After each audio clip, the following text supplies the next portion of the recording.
So, yan isang makulimlim na umaga mga sangkay. Travel tayo dito sa dagat tayo ngayon. Paiba na naman tayo. Punta tayo ng Talairan at saka Gayad. Tapos dito sa isang barangay din dito sa coastal. Mapaiba tayo ngayong araw. Okay, let's go mga sagay.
So, ayan mga sangkay, nandito na tayo sa barangay Putot, no? Kapuukan, Leyte. So, ayan yung tarpaulin dito. So, hanggang dito lang yung kalsada, mga sangkay. Putol na po siya, no? Mula doon tayo galing. Yan, tapos itong dulo na itong semento na ito hanggang dito lang sa Putot, no? Ayan, putol na po yan. So, yung kabila niya nandun pa sa bundok. Sa taas ng bundok, nandun yung kabila ng kalsada na yan, hindi pa natatagos, no? Trinatrabaho pa daw hanggang ngayon. So, mula doon sa kalsada mga sangkay, naglakad tayo punta dito sa gilid ng dagat para maghanap tayo ng bangka na marirentahan papuntang Gayad at saka doon sa Talairan, no? Kasi hindi nga tayo makatagos doon sa kalsada, putol pa. Under construction pa yung kabilang side, no? So, dito tayo maghanap tayo ng masasakyan natin na bangka papunta dun sa sa kabilang barangay. Okay? So, yan mga sangkay, nandito na tayo sa gilid ng dagat mula nung doon sa pinag-iwanan natin ng motor doon sa putol na kalsada. Naglakad tayo rito siguro mga 15 minutes na. Nag-aanap tayo ng marerentahan na maliit na bangka para makatawid tayo dun sa kabila, no? Kasi putol nga yung kalsada doon, so sa dagat tayo dadaan mga sangkay. Yan, papunta tayo ng Talairan. So ayan, ito yung barangay ng Putot, no? So banayad yung dagat. Ito na yung Shoe Island, ayan. So, maghanap tayo dito ng mga bangka na pwedeng marintahan para makatawid tayo. Okay? Bahay dito malaki, mga sangkay, yan, no? Napakalawak ng kanilang bakod. Ganda ng bahay. Kanino kaya ang bahay ito, ano?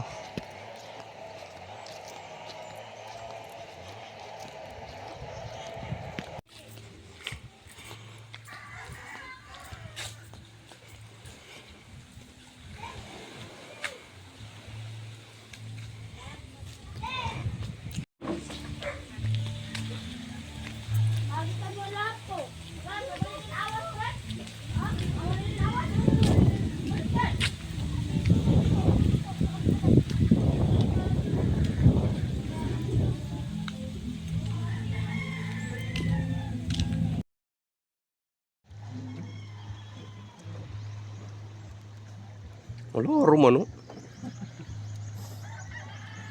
Wala na dito karigara. Oo, hindi away.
At sunod na din nga barangay.